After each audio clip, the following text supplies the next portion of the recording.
नमस्कार दोस्तों, आप सबका स्वागत है आपके अपने यूट्यूब चैनल डेस्टिनी पाथ में। आज हम बात करेंगे एरीज लगन यानी कि मेष लगन वालों के लिए मार्च 2023 का महीना कैसा रहेगा। पर आगे बढ़ने से पहले मैं आप सबको बताना चाहूंगी मेरी सारी जो प्रिडिक्शन है वो लगन कुंडली पर आधारित है।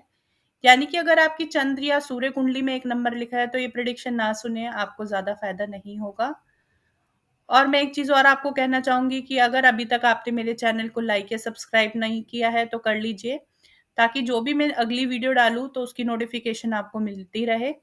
आइए अब आगे बढ़ते हैं, प्रेडिक्शन की बात करते हैं। तो शुरुआत करते हैं ग्रहों की स्थिति से। जैसे कि राहु आपके पहले घर में बैठे हैं, मंगल आपके दूसरे घर में बैठे हैं और केतु आपके सप्तम घर में बैठे हैं। शनि और बुध आपके 11वें भाव में हैं और गुरु और शुक्र आपके 12वें भाव में हैं। तो जैसे मैंने हेडिंग दी है सेहत का ध्यान रखिए, वो इसलिए दी है क्योंकि राहु आपके पहले भाव में बैठे हैं, मेष राशि में बैठे हैं और शनि कुंभ राशि में बैठे हैं, 11वें भाव में बैठे हैं।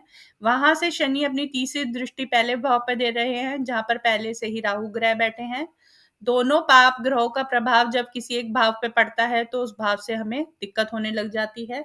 इसीलिए आपका पहला भाव आपकी सेहत है तो वो आपकी सेहत को कहीं ना कहीं खराब करेंगे। आपको बॉडी में इन्फेक्शन हो सकता है, ब्लड से रिलेटेड दिक्कत हो सकती है, बीपी की समस्या हो सकती है, हड्डियों की दिक्कत हो सकती है और आंखों में दिक्कत हो सकती है, तो उससे आपको थोड़ा सा सावधान रहना है। और जैसे कि आप देख रहे हैं मंगल भी आपके दूसरे भाव में बैठकर 8वें भाव को देख रहे हैं, जो कि 12 मार्च तक ऐसी ही दृष्टि रहेगी उनकी। तो इसलिए भी आपको चोट, एक्सीडेंट, दुर्घटना से सावधान रहना है। इसलिए ये महीना आपका सावधानी से रहने का है। अब बात करते हैं कि आपके प्रोफेशन को लेकर, जैसे कि मैंने लिखा है 12 मार्च के बाद बड़ा व्यापार का मौका मिलेगा आपको।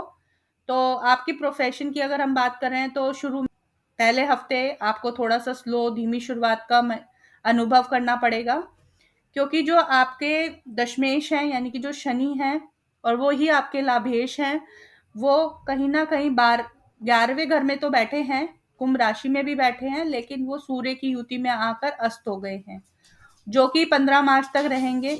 यानी कि जो ग्रैंड योग है वो आपकी इनकम हाउस में बना हुआ है, तो आमदनी में बाधा पैदा करेंगे। इस महीने आपका काम धंधा और नौकरी जो है उसमें आपको कहीं ना कहीं 15 मार्च तक दिक्कत देते रहेंगे। और अगर आप किसी सरकारी कामों से जुड़े हैं तो उसमें बाधा होगी और सरकार से संबंधित कार्यों की वजह से आपको दिक्कतें झेलनी पड़ सकती है। जो लोग शनि के से जुड़े हुए काम कर रहे हैं उनको भी अपने व्यापार में धीमी गति का अनुभव होगा। ये युति बहुत दिक्कत देने वाली है, पर एक चीज अच्छी है कि वहां पर बुध ग्रह भी गोचर के बैठेंगे तो थोड़ा कम आपको प्रभाव मिलेगा, कहीं ना कहीं से मदद मिलती रहेगी। में बैठे मंगल 12 मार्च तक यहीं बैठे रहेंगे तो आप अपनी मेहनत से धन का आगमन करते रहेंगे। पर 12 मार्च के बाद जब सूर्य मीन राशि में जाएंगे तो काम धंधे की स्थिति ज्यादा बेहतर होगी। 12 मार्च को मंगल ग्रह भी तीसरे भाव में जाएंगे, जो कि शुभ रहेगा आपके लिए, क्योंकि पराक्रम भाव के स्वामी होके वो आपको कहीं ना कहीं आपके साहस की वजह से या कार्यों में सफलता दिलाते जाएंगे। 15 मार्च तक थोड़ी सी गति धीमी रहेगी, 15 मार्च के बाद आपका समय काफी अच्छा रहेगा, आपको उम्मीद से ज्यादा तरक्की होने लगेगी। उसके बाद थोड़ी सी आपके परिवार को लेकर बात करते हैं। जैसे कि आप देख रहे हैं दूसरे भाव में आपके मंगल है और सप्तम भाव में केतु है, तो दूसरे भाव में और सप्तम भाव में क्रूर ग्रह बैठने से थोड़ा सा आपको सावधानी से चलना होगा, वाद विवाद से बचना होगा, पार्टनर से अनबन नहीं करनी होगी, पार्टनर की सेहत खराब हो सकती है उसका भी आपको ध्यान रखना होगा और किसी भी विवाद से दूर रहना पड़ेगा। और जैसे कि शनि की दृष्टि और मंगल की दृष्टि आपकी संतान भाव पर पड़ रही है, तो सेहत और स्वास्थ्य जो है आपकी संतान का थोड़ा सा चिंता का विषय बना रहेगा, और जिससे आप प्यार करते हैं या आप एक प्रेम संबंध में है उससे भी अलगाव की स्थिति हो सकती है, तो उसके लिए भी थोड़ा सा सावधान रहें। और जो लोग शेयर मार्केट में डील कर रहे हैं उनके लिए सावधानी बरतने का समय है, ये आपको ज्यादा अच्छा लाभ नहीं देगा इस महीने, तो थोड़ा सा सावधानी से चलिएगा।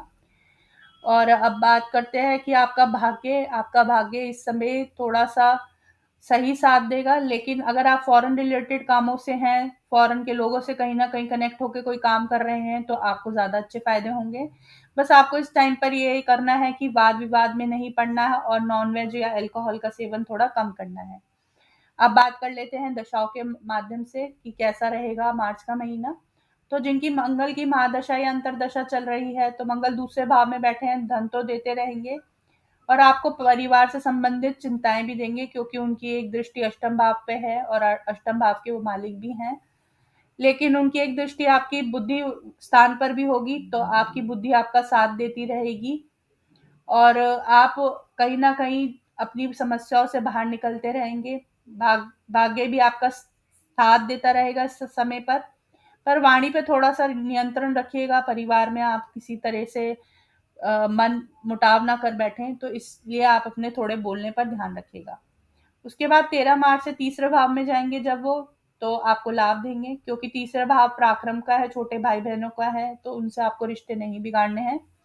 अब मंगल की दृष्टियों की बात कर लेते हैं। मंगल की चौथी, सातवीं, आठवीं दृष्टि है। मंगल की जो चौथी दृष्टि है, वो आपके जब वो 13 मार्च को गोचर करके तीसरे भाव में आ जाएँगे, तो कहीं न कहीं आपके छठे भाव पर होगी। तो रोग, शत्रु, कर्ज को समाप्त करेंगे, कर्जा चुकाने के में आपकी मदद करेंगे। उसके बाद जो सप्तमी दृष्टि है, वो कहीं आपके नवम भाव पे आएगी, तो क्या होगा, आपका भाग्य आपका साथ देगा, पिता का सहयोग भी आपको मिल सकता है। उसके बाद उनकी आठवीं दृष्टि जो है वो 10वें भाव पर होगी, तो व्यापार और नौकरी की स्थिति थोड़ी सी सुधारेंगे वो। अब बात करते हैं, अगर आपकी राहु की महादशा चल रही है या अंतरदशा चल रही है, राहु पहले भाव में बैठे हैं और मेष राशि में बैठे हैं, तो जल्दबाजी से आपके काम कहीं न कहीं खराब होंगे, क्योंकि राहु एक भ्रमित करने वाले ग्रह हैं, तो सोच समझ कर निर्णय लीजिएगा। और शनि की जैसे दृष्टि पड़ रही है, तो आलस्य नहीं कीजिएगा और आलस्य की वजह से कहीं ऐसा ना हो कि आपके कामों में रुकावट आए, और सेहत का तो बहुत ध्यान रखिएगा जिनकी राहु की महादशा चल रही है।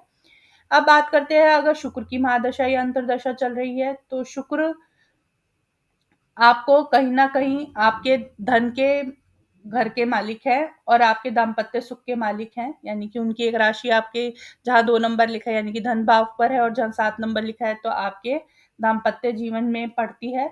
लेकिन अभी वो 12वें घर में गोचर कर रहे हैं, तो धन का खर्चा काफ़ी कराएँगे वो आपसे और 12 मार्च तक तो ये होता रहेगा। पार्टनरशिप में थोड़ा-सा ध्यान देना होगा, कहीं मनमुटाव ना हो जाए, जीवन साथी से विवाद ना हो जाए। और फॉरेन ट्रैवल कर सकते हैं, इस समय आपके लिए काफ़ी अच्छा मौका है। और 12 मार्च के बाद जब शुक्र मेष राशि में पहले भाव में होंगे, तो दाम्पत्य जीवन और पार्टनरशिप में मधुरता आएगी और खर्चों पर भी तभी नियंत्रण होगा। अब बात करते हैं, अगर आपकी बुध की महादशा या अंतरदशा चल रही है, तो बुध अभी आपके 11वें भाव में गोचर कर रहे हैं और वो आपके कहीं न कहीं बल पराक्रम के भाव के और छठे भाव के रोग, ऋण, शत्रु के भाव के मालिक हैं। अगर आप कम्युनिकेशन सेक्टर या कमीशनिंग का काम कर रहे हैं, तो आपको लाभ होगा। आप जॉब में हैं, तब भी आपको लाभ होगा और बुध आपके कहीं न कहीं छठे भाव के भी मालिक हैं, तो कोर्ट कचहरी यानी कि कोई भी काम आपका चल रहा हो, तो उससे आपको विजय दिलाएँगे, शत्रुओं पे विजय प्राप्ति होगी और कर्ज़ों से मुक्ति दिलाएँगे। लेकिन उसके बाद जैसे ही वो 16 मार्च को बुध ग्रह जो हैं वो मीन राशि में जाएँगे, वो नीच के हो जाएँगे, 12वें भाव में चले जाएँगे, तो आपको शत्रुओं से बचना है, वाणी पर नियंत्रण रखना है, अपने गुस्से पर नियंत्रण रखना है, कर्ज़े की पीड़ा ज़्यादा नहीं बढ़ानी है और स्वास्थ्य का भी ध्यान रखना है। तो ये थोड़ा-सा सावधानी से चलने वाला समय है, जिस पे आप अपना ध्यान रखिएगा। अब बात करते हैं, अगर चंद्र की महादशा या अंतरदशा चल रही है, तो चंद्रमा ग्रह आपके भूमि, वाहन, मकान के कारक हैं, आपकी कुंडली के हिसाब से चौथे भाव के कारक है, आपके सुख सुविधाओं की, मन की शांति के कारक हैं। तो गुरु ग्रह की दृष्टि है 12वें घर से, तो कहीं न कहीं मकान का योग बनाएँगे, पर थोड़ा-सा सोच समझ कर खर्चा कीजिएगा, क्योंकि गुरु 12वें में थोड़े से कमज़ोर हो जाते हैं। उसके बाद बात करते हैं सूर्य की, अगर महादशा और अंतरदशा चल रही है, सूर्य आपके पंचम भाव के स्वामी हैं, शिक्षा स्थान, प्रेम भाव के स्वामी हैं। 15 मार्च तक 11वें भाव में है, तो शेयर मार्केट से लाभ होगा, संतान की तरक्की होगी और स्टूडेंट्स के लिए एजुकेशन के लिए समय अच्छा है और जिससे आप प्रेम करते हैं उनके साथ भी एक अच्छा समय व्यतीत कर पाएँगे आप।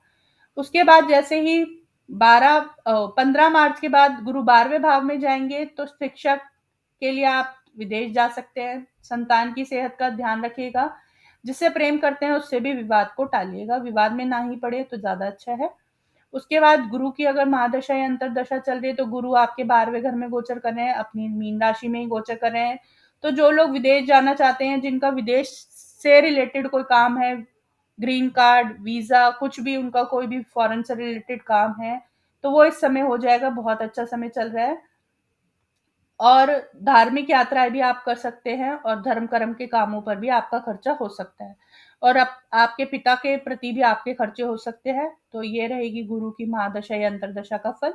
उसके बाद हम बात कर लेते हैं शनि की। अगर दशा या महादशा चल रही है तो शनि 10वें भाव के स्वामी हैं और 11वें भाव के स्वामी होके अभी 11वें भाव में ही गोचर कर रहे हैं, जो कि 9 मार्च तक अस्त रहेंगे। उसके बाद उदय होंगे। 35 दिन अस्त रहने का प्रभाव उनका तभी खत्म होगा। और वैसे 15 मार्च के बाद आपको बहुत लाभ देखने को मिलेगा। आपकी आय में वृद्धि होगी, इच्छाओं की पूर्ति होगी, हर काम में आपको सफलता मिलेगी, पेंडिंग काम जो होंगे वो पूरे होने लगेंगे, नौकरी में प्रमोशन दे सकते हैं, व्यापार में प्रमोशन दे सकते हैं। तो व्यापारिक स्थिति कहीं न कहीं आपकी अच्छी बनेगी, अच्छा काम आपका चलेगा। और शनि से अगर रिलेटेड कामों में आप हैं तो आपको लाभ होगा। शनि की जो 3 दृष्टियाँ होती हैं, पहली दृष्टि आपके पहले भाव पर है, तो वहाँ पहले ही राहु गोचर कर रहा है, तो मैंने कहा है सेहत का ध्यान रखिएगा। और शनि की जो एक दृष्टि है, 7वीं दृष्टि है, पढ़ाई-लिखाई के भाव पर है, तो पढ़ाई-लिखाई में मन कम लगेगा और आलस्य भी देंगे। तो आपने स्टूडेंट होके ये सब नहीं करना है, अपनी पढ़ाई पे थोड़ा-सा ध्यान देना है, मेहनत बढ़ेगी लेकिन मेहनत से आपने आगे बढ़ना है। और शनि की जो 10वीं दृष्टि है, वो आपके अष्टम भाव पर पड़ रही है, तो वाहन थोड़ा सावधानी से चलाएँ। और जिनकी केतु की महादशा और अंतर्दशा चल रही है, वो पार्टनर और बिज़नेस पार्टनर और लाइफ पार्टनर, उनसे विवाद में ना पड़े तो ज़्यादा अच्छा है। अब बात कर लेते हैं उपायों की। आपने क्या उपाय करने हैं? इस समय जो है सूर्य देव आपके शनि देव को कहीं न कहीं अस्त कर रहे हैं, तो आपने सूर्य के उपाय करने हैं ताकि उनकी जो क्रूरता है थोड़ी कम हो जाए। जैसे कि आप सूर्य से रिलेटेड चीज़, गुड़, तांबे की चीज़ें मंदिर में दान कर सकते हैं। और व्यापार में अगर दिक्कत आ रही है तो आप कुत्तों की सेवा कर सकते हैं। तो ये थी इस महीने एरीज़ लगन वालों के लिए प्रेडिक्शन। तो धन्यवाद।